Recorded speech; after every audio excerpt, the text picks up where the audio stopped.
हम लोग कल निवेदन कर रहे थे कि भगवान के परपौत्र वज्रनाभ वृंदावन आए।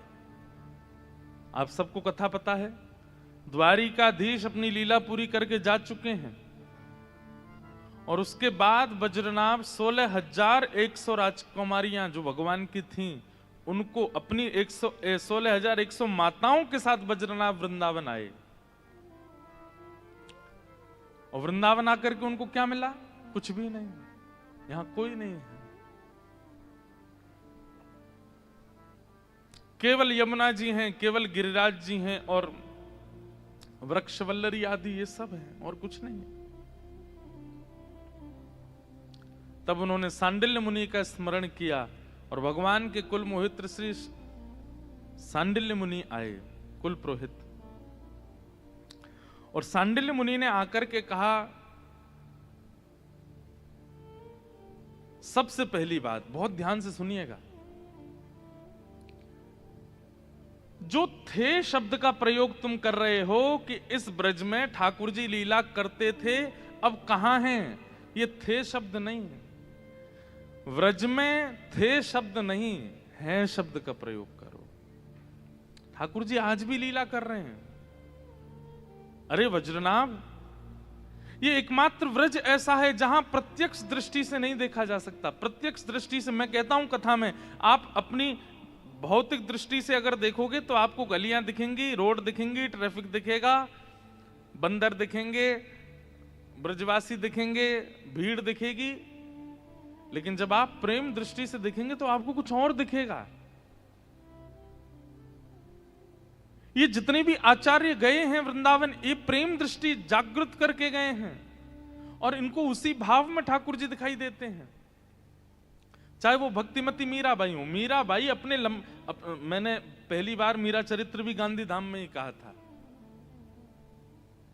अभी फिर मीरा चरित्र और विस्तार से कहेंगे सितंबर में चंडीगढ़ में। 7 दिन का मीरा चरित्र है, उसका प्रारंभ हमने गांधी धाम से किया। तो उस विषय में क्या आता है कि मीराबाई वर्षों तक नहीं गई वृंदावन।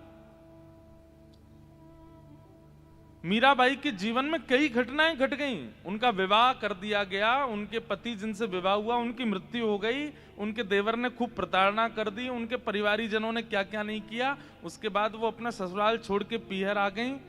फिर उसके बाद भी बहुत वृंदावन नहीं गई। क्यों? क्योंकि अभी तक प्रेम, जबकि मीराबाई की प्रेम दृष्टि वो तो पहले से ही जागृत थी, लेकिन वो उसमें और प्रगाढ़ता चाहती थी कि मैं वृंदावन जाऊं तो मुझे वहां दोष ना दिखे। और जब प्रेम दृष्टि जागृत हो गई तब मीराबाई वृंदावन को गई।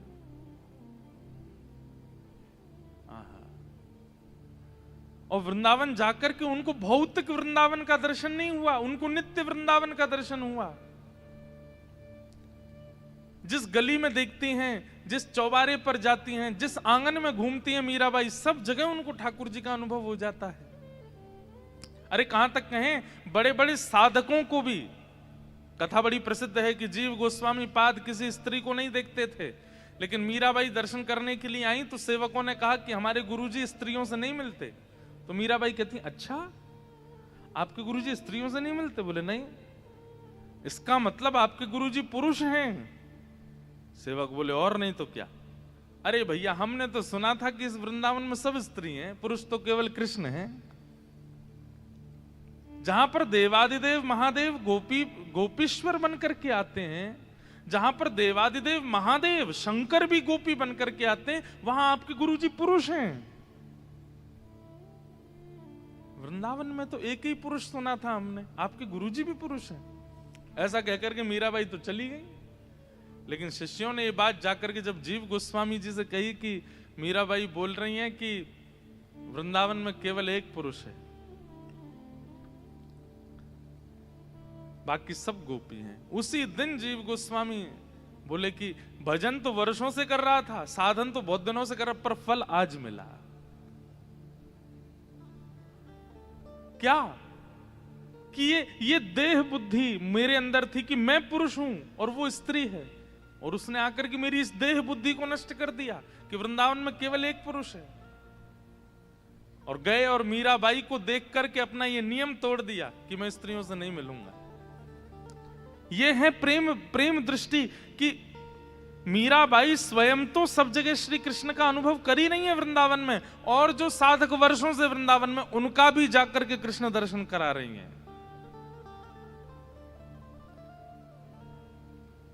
वृंदावन सामान्य नहीं है, इसलिए वृंदावन में थे शब्द का प्रयोग नहीं, वृंदावन में है शब्द का प्रयोग।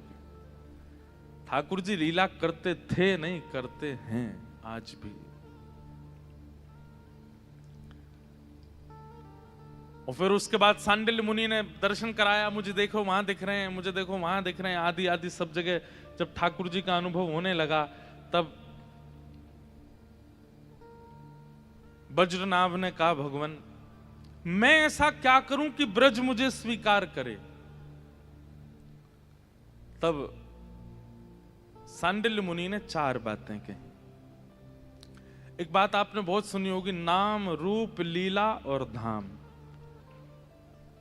नाम रूप लीला और धाम,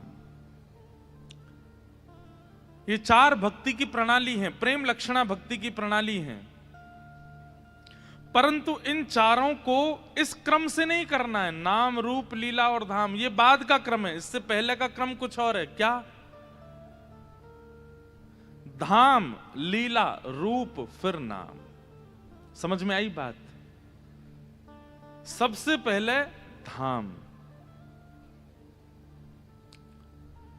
और फिर धाम में लीला, लीला में रूप, और रूप के बाद नाम। और अभी जो कलयुग चल रहा है ना, इसमें तो यही प्रणाली अपनानी पड़ेगी। पहले धाम जाओ, पहले वृंदावन जाओ। अब वृंदावन के जो सुंदर सुंदर घाट हैं वहां पर जाओ, जैसे कि कालीद है। आप लोग वृंदावन जाएंगे तो वृंदावन परिक्रमा लगाएंगे तो रास्ते में पड़ेगा कालीद है, जहां पर भगवान ने कालिया नाग के ऊपर नृत्य किया। तो जब कालीदह का दर्शन करो तो ये नहीं आना चाहिए ठाकुर जी ने नृत्य किया, वहां बैठ करके थोड़ी देर चिंतन होना चाहिए। मतलब धाम में तो आ गए, अब धाम में उस स्थान पर बैठ के लीला, लीला का चिंतन करो। अब लीला का चिंतन कैसे? सुनो, श्री जयदेव महाप्रभु कहते हैं, बहुत ध्यान से सुनिएगा, यही यही यही प्रकल्प बताया है यहां पर सांडिल्य मुनि ने कि धाम जाओ और धाम में जिस स्थान का दर्शन करो वहां उस स्थान पर लीला का अनुभव करो। राधा रमण जी गए हैं तो आप राधा रमण जी को देखो तो आपके सामने झांकी आनी चाहिए कि श्री गोपाल भट्ट जी के शालिग्राम जी थे। गोपाल भट्ट जी बड़े व्याकुल रहते थे। एक दिन उन्होंने निवेदन किया कि नाथ आपके भी नेत्र हों, नासिका हों, होठ हों, कान हों, हाथ हों, पैर हों। और एक दिन उनकी विरह भावना से ये स्वरूप प्रकट हो गया। इस भावना से जब आप उस धाम का दर्शन करोगे तो वो धाम अवस्थित हो जाएगा चित्त में, मतलब लीलात्मक धाम का दर्शन। बहुत ध्यान से सुनिएगा। कालीदह,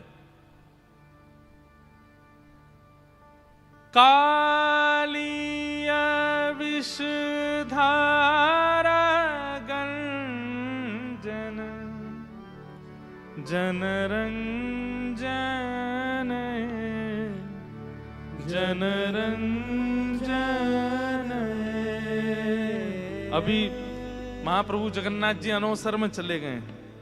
अगर आप लोगों के घर पे कहीं भी जगन्नाथ जी का स्वरूप हो, जगन्नाथ जी, हमारी कथा में रोज जगन्नाथ जी विराजते हैं, आज नहीं आए हैं क्योंकि अगले 15 दिन के लिए जगन्नाथ जी अब अनवसर में हैं। इसलिए किसी के घर पर अगर चित्र भी हो ना जगन्नाथ जी का, तो एक सुंदर वस्त्र पर इत्र लगा के जगन्नाथ जी को धरा दो। अभी 15 दिन दर्शन नहीं करना है जगन्नाथ जी का। महाप्रभु जगन्नाथ अनवसर में है इस वक्त। उन जगन्नाथ जी के सन्मुख जयदेव महाप्रभु गा रहे हैं, कालीय विषधारा गंजन जनरंजन जनरंजन।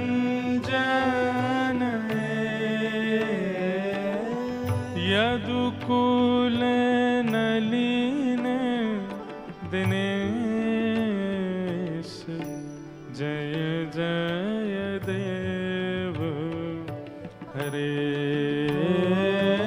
यदुकुल नलिन दिनेश जय जय देव हरे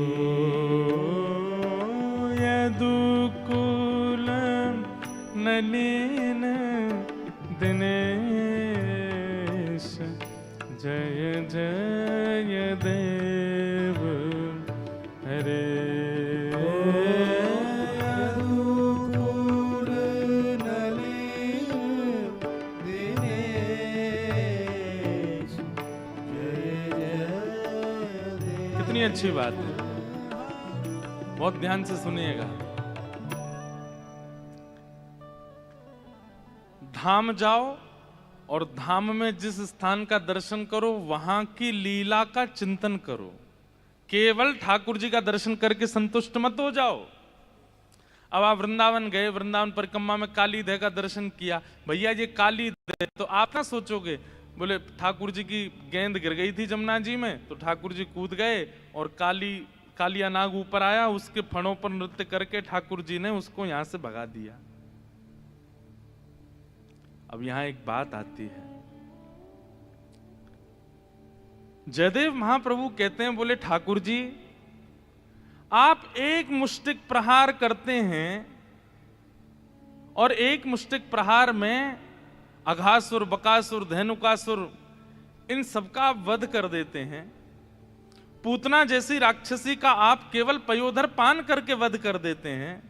अपनी इकन्नी उंगली के नख पर आप गिरिराज जी को धारण कर लेते हैं और इतना आपने नृत्य किया कालिया नाग के ऊपर, फिर भी वो मरा नहीं।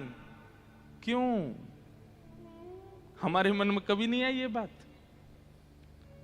कितना नृत्य किया। भागवत जी में वर्णन आता है कि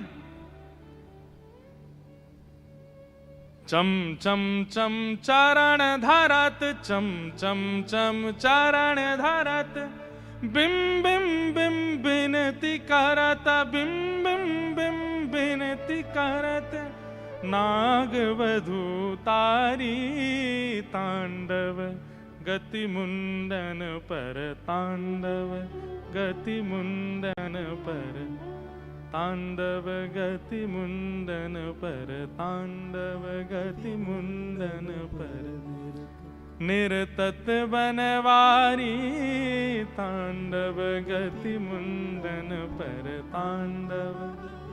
हमारे ब्रज में गाते हैं पद, चम चम चम चरण धरत।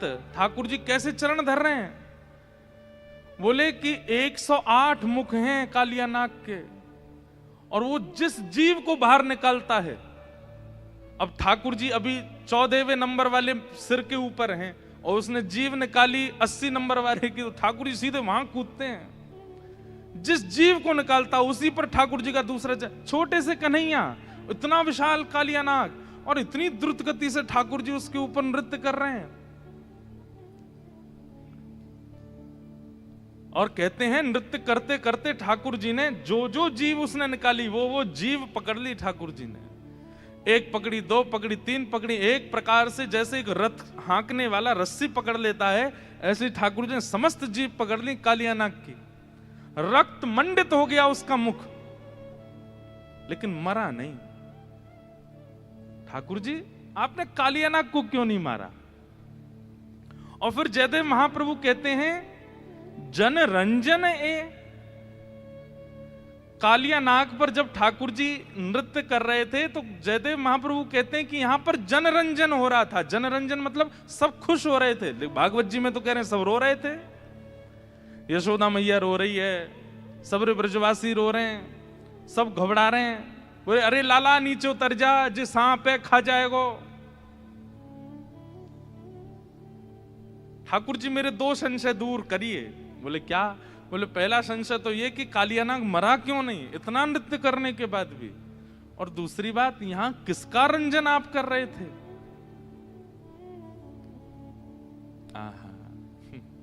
तब जयदेव महाप्रभु कहते हैं, बोले जय जय, मेरे मन में एक कथा आई है। ठाकुर जी बोले कौन सी कथा? बोले मेरे मन में ऐसा भाव आया कि कालिया नाग पर नृत्य करने से 2 दिन पहले आप किशोरी जी से निकुंज में मिले थे और वहां आपने किशोरी जी से प्रार्थना करी थी, हे श्यामाजू आप बहुत बढ़िया नृत्य करो, मुंह को भी करनो सिखाए दो। तो किशोरी जी ने आपको 2 दिन पहले नृत्य करना सिखाया था। अब जब नृत्य सिखा देते हैं गुरुजन तो फिर कहते हैं करके दिखाओ। तो आपने कहा, बोले हे श्यामाजू यहां नहीं दिखाऊंगा। बोले तो कब दिखाओ? बोले सुंदर मंच मिलेगा वहां दिखाऊंगा। मंच मिलेंगे, देखने वाले दृष्टा मिलेंगे, तब आपको नृत्य दिखाऊंगा। ठाकुर जी हमें ऐसा लगता है कि कालिया नाग वध नहीं किया आपने।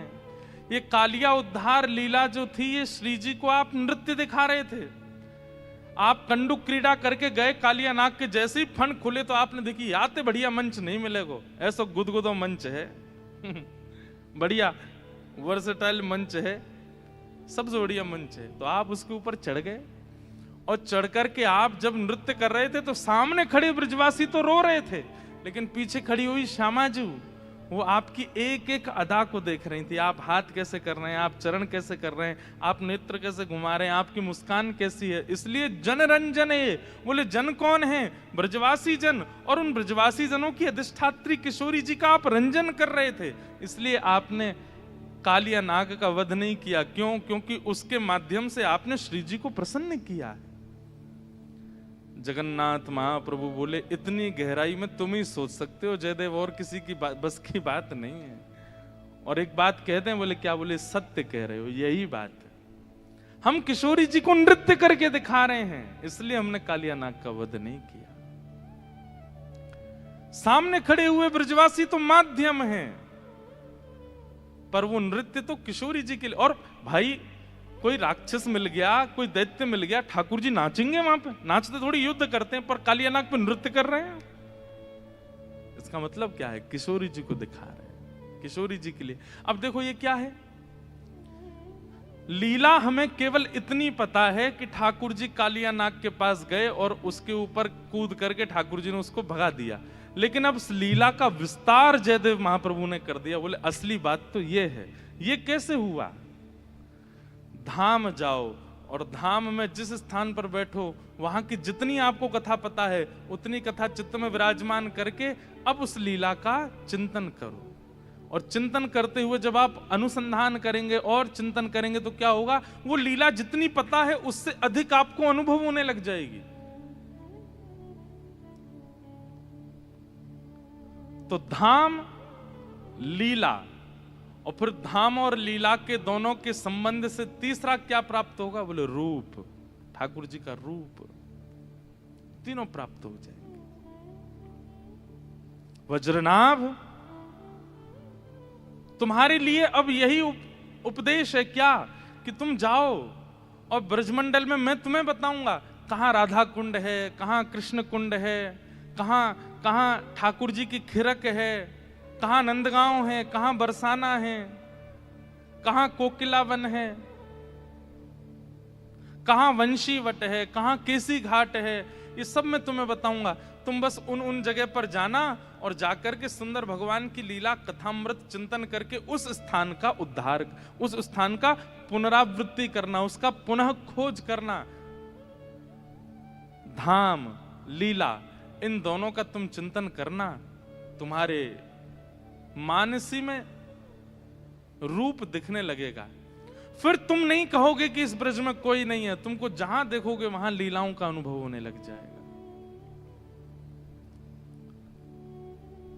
अब वज्रनाभ के पास तो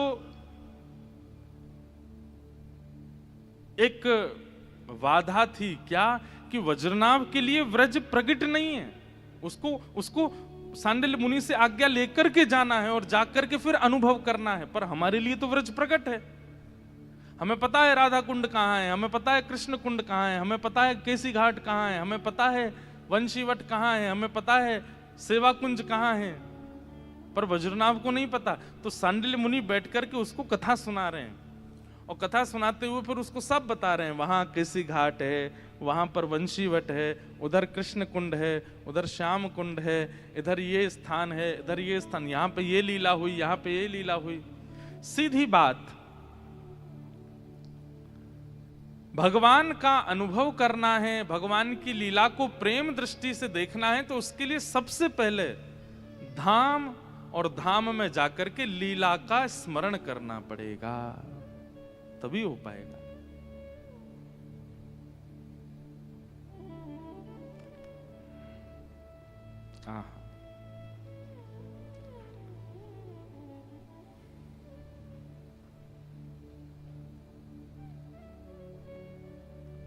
निकल पड़े वज्रनाभ और ब्रज का उत्थान करने लगे। जो भगवान कृष्ण के जाने के बाद ब्रज पूरा वनमय हो गया था, उस वन को अब उत्थान करके उसको व्यवस्थित करने लगे वज्रनाभ। लीलाएं सुनते हैं और सुनकर के फिर जाते हैं, उस स्थान को खोजते हैं, उसको प्रकट करते हैं। व्रज को 2 बार प्रकट किया गया है बंधुओं कलिकाल में, बहुत ध्यान से सुनिएगा। पहले तो भगवान के परपौत्र वज्रनाभ ने किया, उसके बाद व्रज पुनः अपने आप को ढक लेता है, उसके बाद उस व्रज को प्रकट रूप सनातन गोस्वामी, स्वामी श्री हरदास जी महाराज, हितरवंश महाप्रभु आदि आदि आचार्यों ने फिर से किया।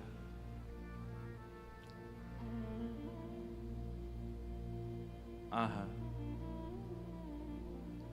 एक दिन वज्रनाभ बैठे थे, सांडिल्य मुनि ने कहा, वज्रनाभ अब तुम्हें अनुभव होता है ठाकुर जी की लीला का? अब तुम्हें क्या दिखाई देता है वृंदावन में? तब वज्रनाभ यमुना तट पर बैठे बैठे कहते हैं, हे सांडिल्य मुनि, एक सुंदर वेणु की ध्वनि आ रही है मेरे कान में। ऐसा लग रहा है श्याम सुंदर पीछे ही खड़े हैं और पीछे खड़े होकर के वंशी बजा रहे हैं। वंशी कौन बजावे द्वारे मेरे, वंशी कौन बजावे वंशी कौन बजावे द्वारे मेरे, वंशी कौन बजावे। गाओ सब लोग। वंशी कौन बजावे द्वारे मेरे, वंशी कौन बजावे। आहा, धाम का दर्शन कर रहे हैं और लीला श्रवण कर रहे हैं, और धाम का दर्शन, लीला श्रवण, इन दोनों के प्रभाव से अब अनुभव होने लगा है वज्रनाभ को भगवत लीलाओं का। चल री सखी चल दर्शन करिए, चल री सखी चल दर्शन। अरे सांडिल्य मुनि को अब मुनि नहीं कह रहे हैं, गुरुजी नहीं कह रहे हैं। वज्रनाभ स्वयं को एक सखी मान रहा है और सांडिल्य मुनि का हाथ पकड़ करके कह रहे हैं, चल री सखी चल दर्शन करिए, चल री सखी चल दर्शन करिए, चल री सखी चल दर्शन करिए, चल री सखी। किसके? जो नंद बाबा की धेनु चरावे, जो नंद बाबा की धेनु चरावे, हे जो नंद बाबा की धेनु चरावे, जो नंद बाबा की धेनु चरावे,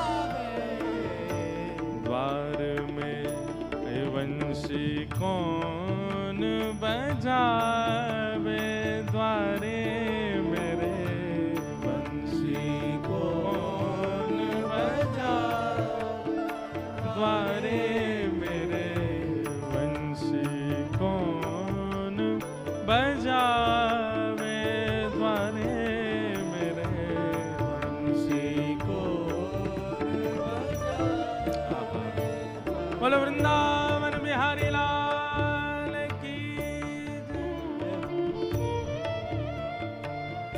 वज्रनाभ को अब अनुभव हो रहा है। जो वज्रनाभ ये कहता हुआ आया था कि इस ब्रज में लीला होती थी, अब उसे प्रत्यक्ष दिख रही है।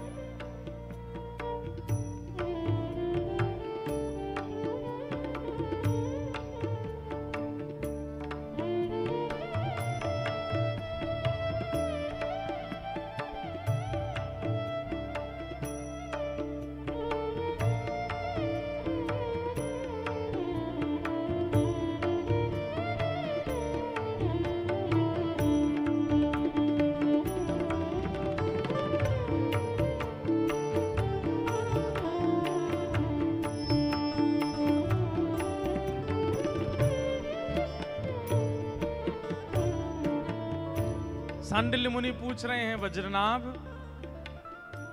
अब क्या देख रहे हो तुम?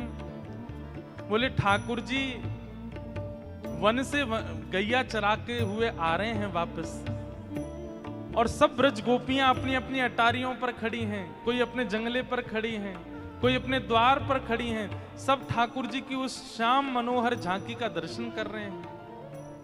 आहा, ठाड़ी अटारी ब्रज की नारी, ठाड़ी अटारी ब्रज की नारी, गाइए। ठाड़ी अटारी ब्रज की नारी,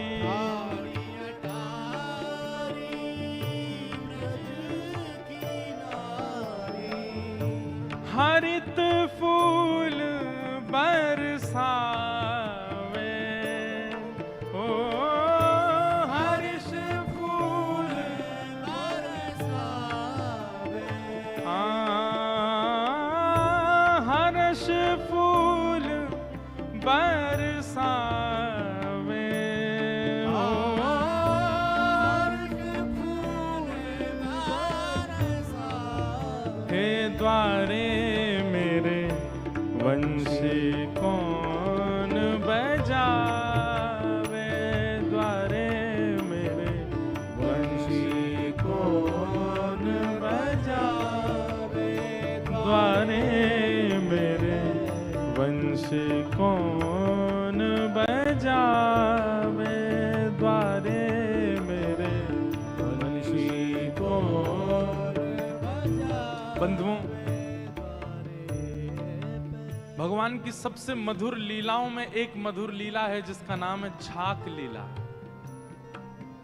छाक लीला का मतलब क्या है? ठाकुर जी जब वन भोज करने के लिए जाते हैं वन में, अपने अपने घरों से सब ब्रजवासी निकल के आते हैं अपनी अपनी बछिया गैयाओं को लेकर के, और सब नंद भवन पर प्रतीक्षा करते हैं कि लाला आ रहा होगा। तब अपनी छोटी छोटी गैयाओं को लेकर के ठाकुर जी आते हैं बाहर। और कैसे आते हैं, वो झांकी कैसे पता है? घुटने से ऊपर ऊपर तक ठाकुर जी धोती पहनते हैं, कमर में सुंदर काली कमली बांधते हैं, उसमें वंशी खोंच लेते हैं, एक गैया हाकवे की छड़ी ऐसे कंधे पर लटका लेते हैं, और उस छड़ी के अंतिम भाग में एक पोटली टंगी होती है, उसमें छाक, छाक माने भोजन, भोजन यशोदा मैया ने रखे, कछु रोटी रखी, मक्खन रखे हैं, मिश्री रखी है, वो छाक लटका करके सब ब्रजवासी देखेंगे किसकी छाक बड़ी है। मतलब छड़ी पर टंगे भय जो अंतिम भाग में जो वस्त्र हैं वो कौन को बड़ो है, कभी मधुमंगल को बड़ो है, कभी श्रीदाम जा को बड़ो हो, सब कहें लाला आज तो या की छाक ज्यादा बड़ी लग रही है, यही की पामेंगे सब लोग। लेकिन ठाकुर जी की जो छाक है वो सबसे छोटी होती है। क्यों? क्योंकि ठाकुर जी अपने भवन में नहीं पाते, ठाकुर जी सबके भवन का पाते हैं, सबका पाते हैं। गौचारण करने के लिए जब जाते हैं तो गैया तो चढ़ती रहती हैं, और वहां सब ब्रजवासी गोप ग्वाल घेर करके बैठ जाते हैं, मध्य में ठाकुर जी। शुकाचार्य जी वर्णन करते हैं, विभ्रद वेणुम जठर पटयो शांग वेत्रे च कच्छे वामे पाणे मृषण कवलम तत्फलम लांगुलीषु तिष्ठन मध्य। चारों तरफ गोप ग्वाल बैठ जाते हैं और बीच में ठाकुर जी बैठते हैं और सबसे पूछते हैं, भैया कहां कहां लेके आए हो, नेक नेक बताओ। एक लीला है कि यशोदा मैया ने आज लाला के काजे सुंदर दही भेजी, लेकिन जैसे ही कोई सामग्री ठाकुर जी के पास आती है, ठाकुर जी का भाव है कि पहले श्री जी को निवेदित करते हैं, किशोरी जी को निवेदित करेंगे, अच्छी सामग्री आवेगी फिर उसके बाद पाते हैं। तो आज जैसे ही वन में भोजन करने के लिए ठाकुर जी गए तो सबसे ज्यादा भूख लगती है ठाकुर जी के सखा मधुमंगल को। वन में पहुंचने की देरी नहीं होती कि चिल्लाना शुरू कर, लाला भूख लग रही है बहुत जोर से, जल्दी से छाक खोल ले, लाला अभी तो भूख लग रही है, कब पहुंचेंगे हम, कब बैठेंगे, जल्दी खोल ले, अरे मुकुश श्रीदामा की छाक में ते अचार की खुशबू आ रही है, लाला जल्दी खोल ले। ठाकुर जी कहें तो नेक में ही भूख लगी आवे, भोजन को कोई नाम बोल दे तेरे मुंह में ऐसा पानी आवे, तो सुबह बाल भोग ना करके आयो लाला, इतने चल के आए ना बात मेरो सबरो भोजन पच गो, मुंह फिर तो भूख लगी आई। तो कई बार ऐसा होता है कि जब बच्चे स्कूल लंच बॉक्स लेके नहीं जाते हैं ना, भूल जाते हैं, या माता जी उठी नहीं सो के, हमारी माता जी तो उठती थी, वो कई बच्चे ऐसे हमारे मित्र आते थे वो लंच नहीं लेके आते थे, उनसे पूछते क्यों नहीं लेके आए, और मम्मी सो रही थी। मैं तो तुझे किसने तैयार किया, बोले कि पापा ने तैयार करके भेजा। अब पिताजी को रसोई बनानी आती नहीं, मैंने कहा अब तू भोजन कैसे करेगा, बोले कह रहे थे पिताजी की लंच टाइम तक आ जाएगा, तो होता था। फिर लंच टाइम पे वो कोई आते थे नीचे से टीचर, वो तुम्हारा लंच बॉक्स आ गया ले आओ, ऐसा होता था। आप लोगों के संग पता नहीं, हमारे संग तो होता था। कई बच्चे ऐसे आते थे, उनकी माता ही सोती रह गई तो बेचारे लंच पीरियड पे ही उनका लंच बॉक्स आता था। तो कई बार यशोदा मैया सोती नहीं रह जाती हैं, ठाकुर जी ही जल्दी भाग जाते हैं, छाक लेके जाते नहीं। तो फिर यशोदा मैया किसी सखी के हाथ छाक भिजवाती हैं, उसको कहते हैं छकियारन। क्या बोलते हैं? जो ठाकुर जी की छाक लेके जाती है, छकियारी। तो इसमें दो बातें हैं कि ठाकुर जी छाक लेकर के क्यों नहीं जाते। उसमें पहली बात तो ये है कि ठाकुर जी को यूं लगती है ग्वाल बाल बेचारे द्वार पे इतनी देर से ठाड़े हैं, मेरे दर्शन के काजे, मैं विलंब ना करूं, जल्दी चलो जाऊं। तो ठाकुर जी जल्दी बाहर आ जाते हैं। और दूसरा भाव यह है कि ठाकुर जी जब छाक लेकर के नहीं जाते तो किसी गोपी को अवसर मिलता है छाक लेके वन में जाने का, और उसको ठाकुर जी के दर्शन का सौभाग्य मिल जाता है। पीछे वाले नेक नेक आगे खिसक आओ, हाँ थोड़े थोड़े आगे आ जाओ, पर बिना इधर उधर देखे आगे आओ, हमको देखते हुए आओ। गांधी धाम वाले इससे भी बड़ा हॉल बनवा लो अगली बार के लिए, तब आवेंगे। आप लोग इतने भाव से आते हैं, इतने प्रेम से श्रवण करते हैं, तो ध्यान से सुनना, ये छवि का दर्शन वज्रनाभ को हो रहा है जो हम अनुभव करा रहे हैं। तो आज ठाकुर जी छाक लेकर के नहीं आए। मधुमंगल बोलो मुझे तो भूख लग रही है, अरे मेरे तो पेट में दर्द है लगो, अरे मुझे तो बहुत जोर से भूख लगी है। सब सखा के बोले लाला जी तो भूखो ही रहे 24 घंटा, या तो नेक में ही भूख लगी आवे। सुबह बाल भूख करके निकला है घर से, वो केवल इतनी दूर गयो है कि केवल घर से निकल के वृंदावन से बाहर यमुना जी के तट पर, इतने में तो भूख लगी आई उसको। और ये कैसा है, अभी छाक आरोग लेगो, छाक पालेगो, और छाक पावे के बाद जब वापस घर जाएगो फिर रोने लगेगो कि मुझे भूख लग रही है, मेरो सबरो पच गो, चल के आए हूं, इतनी भूख लगे। मधुमंगल बोलो लाला भूख लग रही है। ठाकुर जी बोले मैं तो छाक लायो नहीं हूं, कोई छकियारी आ रही होगी देखियो। तो मधुमंगल ऊंचे ऊंचे वृक्षों पर चढ़ करके ढूंढ रहा है, अरे कोई छकियारी आई का, कोई छकियारी आई का, कोई भोग लेके आ रही है का घर से। और बार बार कहे लाला अभी तो कोई दिख ना रो, अभी तो कोई आए ना रो। तो ये लीला एक दो दिन की नहीं है, रोज सी होती है। तो छकियारिन दूर से देख लेती है कि एक पेड़ पर मधुमंगल चढ़ा हुआ है और ये भोजन की प्रतीक्षा कर रहा है। तो जानबूझ के छकियारी कहीं और चली जाती है कि और व्याकुल हो जाए। लेकिन आज यशोदा मैया ने ऐसी सुंदर दही भेजी,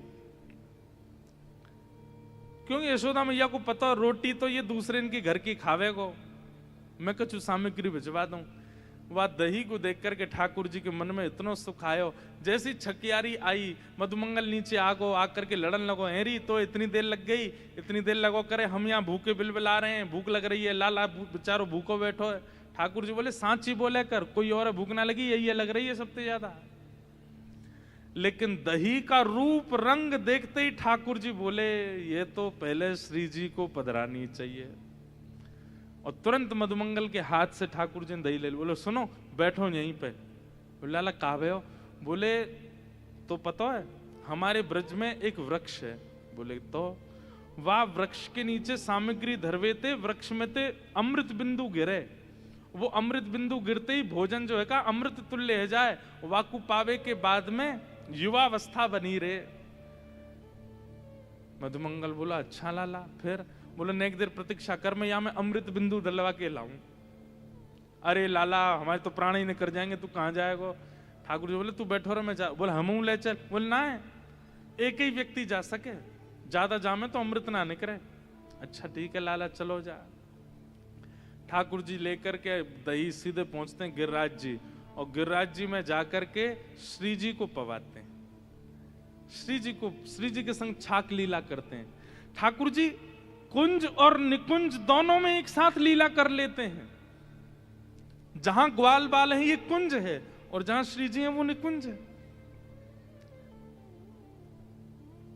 भैया कोई चिल्ला करके मत बोलो, पीछे से कथा चल रही है ना, धीमे धीमे बोलो।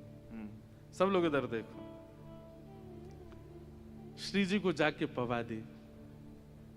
श्री जी ने खूब प्रेम से पाई, और जब श्री जी ने भोग लगाया ठाकुर जी बोले अब दे दो, अब लेके जाऊं यार। और जैसे ही आए वापस आकर के सब ग्वाल बाल मचल रहे हैं। बोले लाला भूख लग रही है, जल्दी बैठ जा आए के।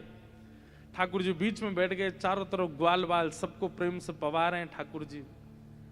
तो हमारे अष्ट सखा गाते हैं आज दधी मीठो मदन गोपाल, ऐसो दही हम कबहू न चाखो, सुन गोकुल के नाथ। लाला सांची कह रो तू यहाँ बढ़िया वारो अमृत दलवा के लाया हो, ऐसा मीठो तो हमें कभी मिला ही नहीं है। क्यों? श्री जी का अधरामृत है। आज ठाकुर जी इतने प्रसन्न हो गए कि ये मधुर सामग्री लाकर के देने वाली वो छकियारिन कौन सी है उसको ढूंढो, क्योंकि उसने श्री जी के अधर से हमारे छाक को पहुंचवा दिया। आज उसको इनाम मिलना चाहिए। तो ठाकुर जी जब लौट करके आए हैं तो उस छकियारिन को ढूंढ रहे हैं। यशोदा मैया से कह रहे मैया आज तूने कौन सी गोपी भेजी छाक लेके? तो मैया बता रही है वो गोपी। तो ठाकुर जी उसके घर गए, और जैसे ही उसके घर गए हैं वज्रनाभ इस लीला का दर्शन कर रहे हैं। हाँ सावर सखी बड़ी बड़ भागनी, सावर सखी बड़ी बड़ भागनी, सावर सखी बड़ी बड़ भागनी, सावर सखी बड़ी बड़ भागनी, जिन हरि कंठ लगायो, जिन हरि कंठ लगायो, जिन हरि कंठ लगायो, जिन हरि कंठ लगायो, हे द्वारे मेरे वंशी कौन बजावे, कौन बजाई, द्वारे मेरे वंशी कौन बजावे, द्वारे मेरे वंशी कौन बजाई। चल री सखी चल दर्शन करिए, चल री सखी चल दर्शन करिए, जो नंद बाबा की धेनु चरावे, जो नंद बाबा की धेनु चरावे, वंशी कौन बजावे, द्वारे मेरे वंशी कौन बजावे, हाँ द्वारे मेरे वंशी कौन बजावे, द्वारे मेरे वंशी कौन बजावे। ठाकुर जी आज वन में गए, छाक लीला करके वापस आए और वापस आकर के एक सांवल सखी, एक सांवली सखी जो छाक लेकर के गई थी, उससे ठाकुर जी घर जाकर के हृदय लगा रहे हैं। और ये दर्शन किसको हो रहा है? वज्रनाभ को। किस प्रभाव से? धाम दर्शन और धाम दर्शन करते हुए लीला श्रवण। धाम दर्शन और लीला श्रवण ये दो साधन किए हैं और इनका परिणाम क्या हुआ कि रूप का अनुभव होने लगा, दिखने लगे ठाकुर जी। जिस वृंदावन में कोई नहीं दिख रहा था वज्रनाभ को, उस वृंदावन में लीला दिखने लगी, गली दिखने लगी, चौबारे दिखने लगे, अटारी दिखने लगी, सखियां दिखने लगी, लीलाएं दिखने लगी। सांडिल्य मुनि के चरणों में प्रणाम किया, बोले भगवान सब आपकी कृपा। तो ये भजन का रूप है। सबसे पहले तो धाम जाओ और धाम में जिस स्थान पर जाओ उस स्थान की लीला श्रवण करो। आप गोवर्धन गए हैं परिक्रमा लगाने, लेकिन गिरिराज जी की लीला नहीं सुनेंगे तो परिक्रमा का कोई फल नहीं मिलेगा। फल तो मिल जाएगा, लेकिन फल चाहते हो वो बात अलग है, पर प्रेमी लोग फल नहीं चाहते। प्रेमी लोग तो केवल प्रेम आस्वादन चाहते हैं। तो इसलिए गिरिराज की कोई लीला सुन करो वहां बैठ करके। राधा कुंड गए तो राधा कुंड की लीला सुनो, कृष्ण कुंड गए तो वहां की लीला सुनो, नंदगांव गए तो वहां की लीला सुनो।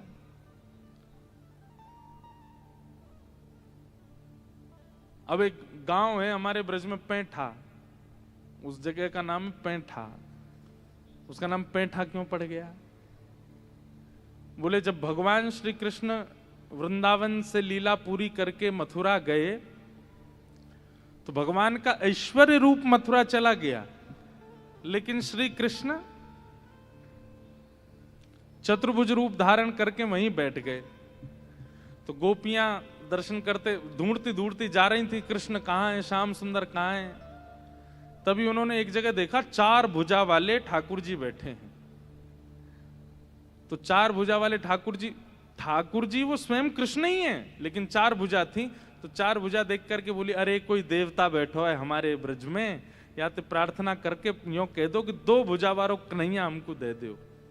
ऐसी उनकी निष्ठा 2 भुज ठाकुर जी में कि 4 भुजा वाले श्याम सुंदर से भी 2 भुजा वाले ठाकुर जी मांग रही हैं, हमारो मुरली वारो श्याम, हमारो मुरली वारो श्याम। चतुर्भुज भगवान बोले मैं ही हूं श्याम सुंदर। तो गोपी कह रही आप नहीं हो। विनवंशी वनमाल कंठिका नहीं पहचानत नाम। अरे 2 भुजावारे और बिना वंशी के हम पहचाने ही ना ये कौन है। हमारो कन्हैया तो 2 भुजावारो। तो ये गोपियां रोज जाती थी। कहां? बोले चतुर्भुज बैठा, और बैठा बैठा थी वो पैंठा। वहां चतुर्भुज भगवान बैठे, इसलिए नाम पड़ गया पैंठा।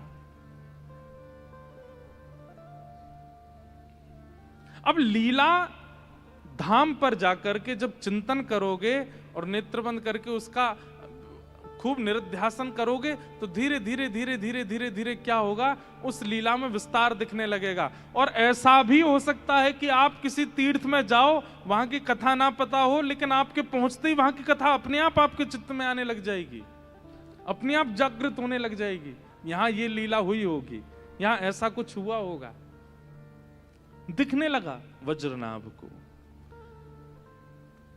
लेकिन वज्रनाभ, सांडिल्य मुनि बोले, अब तुम प्रसन्न हो, अब तुम खुश हो, अब दूसरा काम और करो वज्रनाभ। बोले क्या? अब तुमने ब्रज के धामों का तो उत्थान कर दिया, ब्रज में लीला स्थलियों को तो खोज लिया, अब ब्रज में लोगों को लाओ जो ऐसे रसिक प्रेमी हों, जो ब्रजवासियों के वंशधर हों, उन सबको ब्रज में ला ला के विराजमान करो। लेकिन वज्रनाभ ने कहा कि भगवान, मैं लोगों को तो ले आऊंगा, लेकिन सबके चित्त में लीला प्रकट हो पाए ये संभव नहीं है। और सबसे बड़ी बात, मेरी 16,100 माताएं हैं, वे रोती रहती हैं कृष्ण विरह में, उनके लिए मैं क्या करूं? तब सांडिल्य मुनि बोले, तो फिर तुम एक काम करो। बोले क्या? ठाकुर जी का एक विग्रह निर्माण करो और एक मंदिर में ठाकुर जी का विग्रह विराजमान करके उनकी आराधना, पूजा, सेवा प्रारंभ करो। जब रूप में ठाकुर जी सामने होंगे तो लीला सुनने में और सुख मिलेगा। तब कहां गए वज्रनाभ? कंस के कारागृह में, जहां भगवान श्री कृष्ण ने जन्म लिया। और कंस के कारागृह में जहां पर ठाकुर जी का प्रादुर्भाव हुआ, उस शिला से 3 रूपों का निर्माण किया, गोविंद देव, गोपीनाथ और मदन मोहन। सब लोग इधर देखो, ध्यान से सुनो। वज्रनाभ ने 3 रूपों का निर्माण करवाया। गोविंद देव, वैसे तो अनेक रूप बने, करवाते गए, कई सारे रूप ऐसे हैं जिनके ऊपर ऐसा प्रमाण है कि ये वज्रनाभ भगवान के परपौत्र ने ही निर्माण करवाए। पर प्रधान रूप से गोविंद देव, गोपीनाथ और मदन मोहन, इन 3 रूपों का निर्माण वज्रनाभ ने करवाया। किस लिए? कि व्रज में जब ब्रजवासी रहने लग जाएं, उनकी माताएं जो व्याकुल रहती हैं, वे सब इनका दर्शन करके सुख को प्राप्त होंगे। नहीं तो व्रज आके सब दुखी हो जाएंगे कि यहां से श्री कृष्ण चले गए, रोता विलकता छोड़ गए सबको। 3 रूपों का निर्माण कराया। फिर कालांतर में, भविष्य में ये तीनों रूप भूमिगत हो गए। तब चैतन्य महाप्रभु ने रूप सनातन गोस्वामी से कहा कि वृंदावन में वज्रनाभ भगवान के परपौत्र ने 3 रूप बनवाए थे, गोविंद देव, गोपीनाथ और मदन मोहन, और वो तीनों वृंदावन में भूमिगत हो गए। तुम जाकर के उनको प्रकट करो। तब विहरत निस दिन कुंज गलिन में, ब्रज जन मन सुख धाम।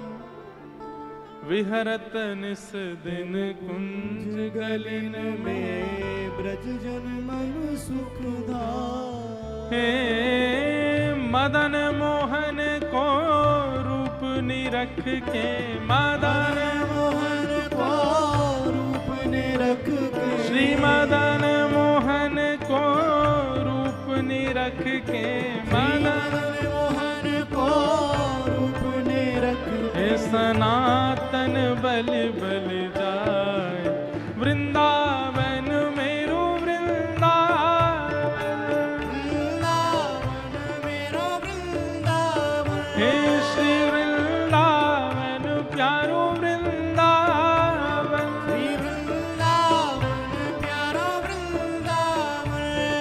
इस प्रकार सनातन गोस्वामी को मदन मोहन जी प्राप्त हुए। सब सुख सागर रूप उजागर, रहे वृंदावन धाम। सब सुख सागर रूप उजागर, रहे वृंदावन धाम। हे रूप गोस्वामी प्रगट कियो जहां, रूप गोस्वामी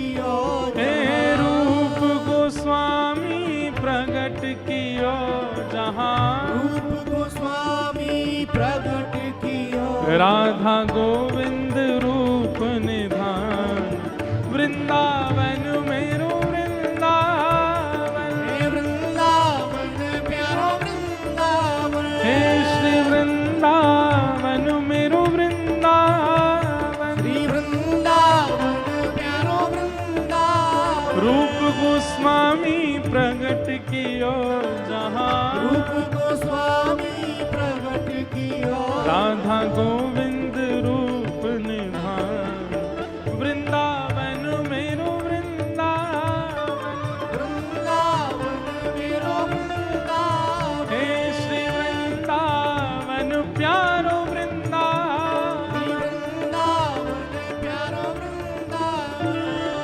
और रूप गोस्वामी को प्यारे राधा गोविंद देव प्रभु मिल गए और तभी आए मधु पंडित। मधु पंडित की तो ऐसी कथा कि वो केवल बैठ करके कथा सुन रहे थे और कथा में व्यास जी ने कहा कि श्री कृष्ण वृंदावन में बसते हैं। कथा पंडाल से सीधे वृंदावन चले गए। किसी से पूछा ताछा कुछ नहीं, बोले व्यास जी कह रहे हैं वृंदावन में श्री कृष्ण है, चले जाए। और जाकर के वृंदावन में खोजने लगे। तभी गोपी ग्वाल सब ही और धारे, प्यारो गोपी नाम,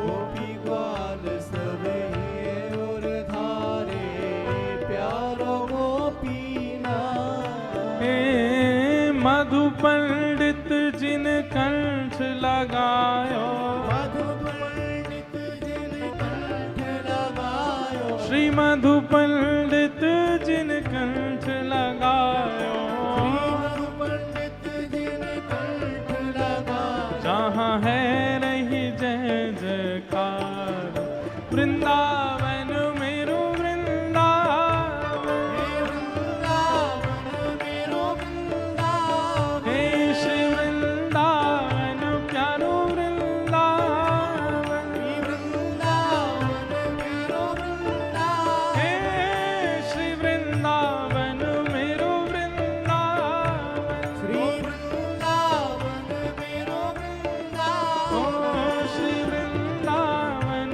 प्यारो वृंदावन। श्री वृंदावन प्यारो वृंदावन।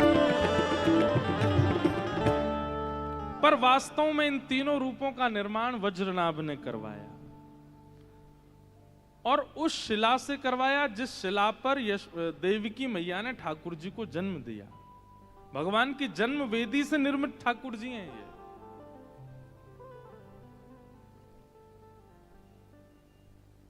लेकिन वास्तव में इनका निर्माण वज्रनाभ ने किया।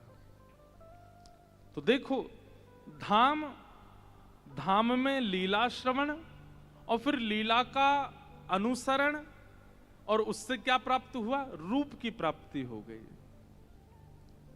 क्योंकि अभी कलिकाल में जब तक धाम लीला रूप तीनों नहीं आएंगे चित्त में, तब तक नाम फल प्रदायक नहीं होगा। तब तक नाम आप कितना भी जपते रहो, उस नाम से लाभ नहीं होगा।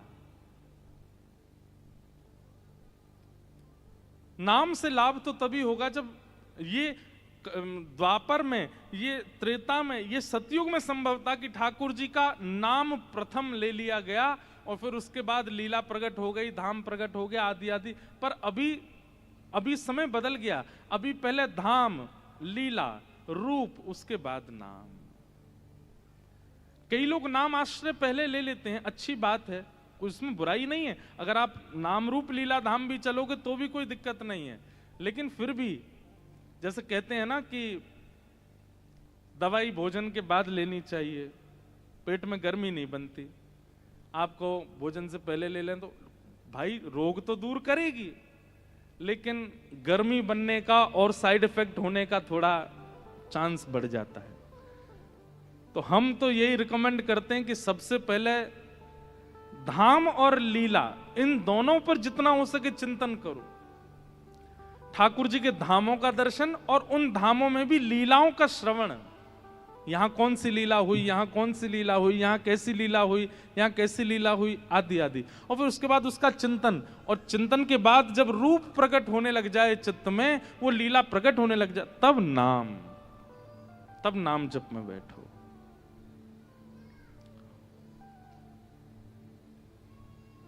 वज्रनाभ को लीलाएं दिखने लगी, अब रूप भी प्रकट कर दिया। अब वज्रनाभ एकांत में यमुना जी के तट पर बैठ करके खूब नाम करते हैं। लेकिन जो 16,100 माताएं साथ में आई थीं द्वारिका से, वे अभी भी विचलित हैं। उनका कल्याण कैसे हो? तब वे 16,100 माताएं एक दिन मन में बात करती हैं कि हमारी जो 8 बड़ी बहनें थीं, मतलब भगवान की 16,108 पत्नियां हैं, जिनमें से 8 भगवान के साथ जा चुकी हैं, 16,100 बची हैं। तो ये आपस में चर्चा करती हैं कि हमारी जो 8 बड़ी बहनें थीं भगवान की अष्टपटरानियां, उनमें से एक पटरानी जल के रूप में यमुना जी के रूप में बह रही हैं वृंदावन में, चलो उनके पास चलते हैं। और तब भगवान की 16,100 राजकुमारियां यमुना तट पर जाती हैं।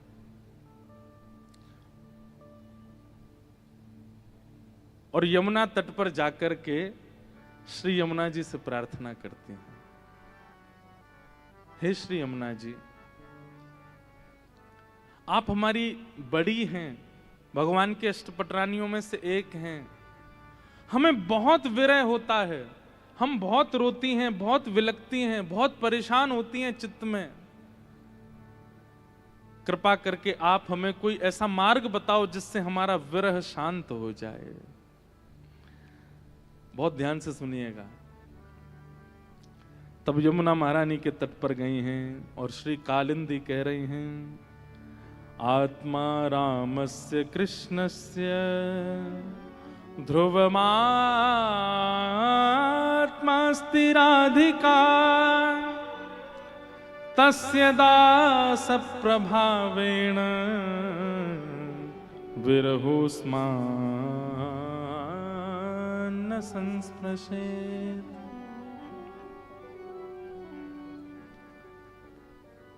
बहुत ध्यान से सुन। 16,100 राजकुमारियां भगवान की यमुना तट पर बैठी हैं और कह रही हैं कि हे श्री यमुना जी, प्रति क्षण हमें कृष्ण की इतनी याद आती है, इतना विलाप होता है, ठाकुर जी का इतना हमको स्मरण होता है, हमारे चित्त का विरह शांत नहीं हो रहा है। कृपा करके आप हमें कोई मार्ग बताइए। हम धाम तो आ गए, हम वृंदावन तो आ गए हैं, लेकिन हमारे मन को चैन नहीं मिल रहा है। इतने में ही श्री यमुना जी प्रकट हो गई। और कैसे प्रकट हुई पता है? आंखों में काजल लगा है, मुख पे लालिमा लगी है, गले में सुंदर हार पहन रखे हैं और यहां पर सौभाग्य सिंदूर लगा रखा है, सुंदर लाल चुनरी ओढ़ रखी है, सुंदर आभूषण देख करके ये 16,100 राजकुमारियां बोली, हमने अपना स्वरूप परिवर्तित कर दिया क्योंकि श्री कृष्ण लीला पूरी करके चले गए और आप अभी भी सौभाग्य चिन्ह धारण करके खड़ी हो। आपके मुखमंडल पर यह प्रसन्नता, आपके चित्त की यह प्रसन्नता ऐसा प्रतीत कराती है कि श्री कृष्ण आपसे दूर नहीं हुए। अरे वो पूरी लीला करके चले गए हैं और आप ऐसे सज-धज के घूम रही हो। यमुना जी बोली, कहां गए श्री कृष्ण? बोले वो लीला पूरी करके चले गए।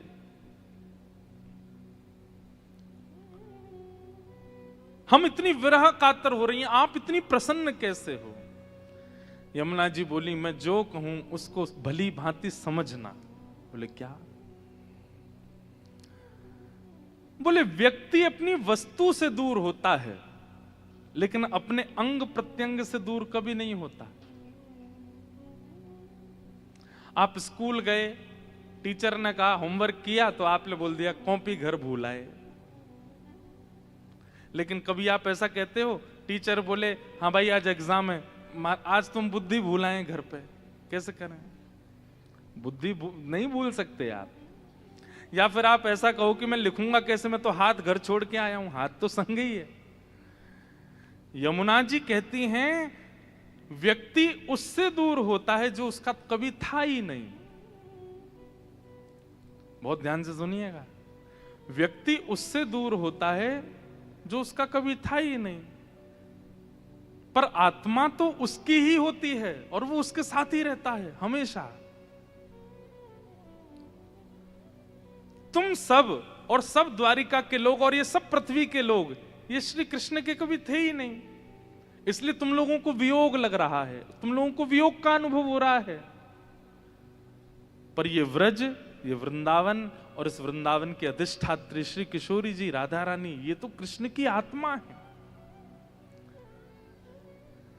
कि आत्मा रामस्य कृष्णस्य ध्रुवमास्माति राधिका तस्य दास प्रभावेण विरहोस्मान संस्पृशेत। यमुना जी कहती हैं श्री राधा रानी तो कृष्ण की आधा हैं। आधा मतलब आधार। श्री कृष्ण का अंग श्री किशोरी जी हैं, श्री कृष्ण की आत्मा श्री किशोरी जी हैं, श्री कृष्ण की श्वास श्री किशोरी जी हैं। वास्तव में द्वारिका लीला, मथुरा लीला और 16,108 विवाह, यहां कृष्ण ने हमको, हम उनके थे नहीं, हमको स्वीकार किया। पर किशोरी जी और ब्रजवासी तो सदा से उन्हीं के हैं, उनसे कभी एक नहीं अलग नहीं होता। आज हमने कथा के प्रारंभ में ही गाया, कृष्ण चित्त स्थिता राधा, राधा चित्त स्थितो हरि, जीवने निधने नित्यम राधा कृष्ण गतिर्मम। श्री किशोरी जी अलग थोड़ी हैं ठाकुर जी से, और मैं उनकी दासी हूं, मैं किशोरी जी की दासी हूं। और उनके दासत्व का यह प्रभाव है कि विरहोस्मान न संस्पृशेत, मुझे विरह नहीं होता, मुझे व्याकुलता नहीं होती। और व्याकुल विरही वो होता है जिसकी वस्तु खो जाए, और प्रसन्न वो होता है जिसकी वस्तु साथ रहे। मैं किशोरी जी की दासत्व में रहती हूं, और किशोरी जी के दासत्व में रहने के कारण मुझे श्री कृष्ण हमेशा समीप दिखते हैं। और जब मेरे प्रियतम मेरे समीप हैं तो मैं सौभाग्य क्यों ना धारण करूं, मैं श्रृंगार क्यों ना करूं।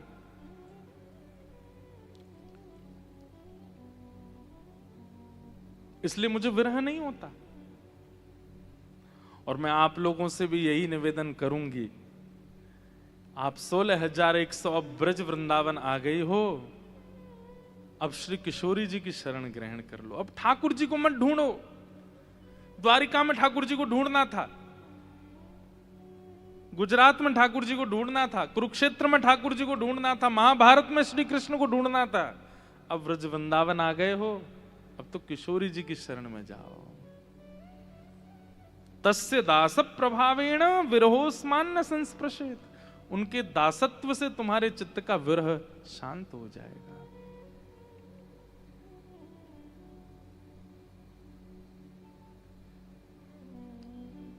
किशोरी मोहे अपनो ही कर लीजे, किशोरी मोहे अपनो ही कर ली।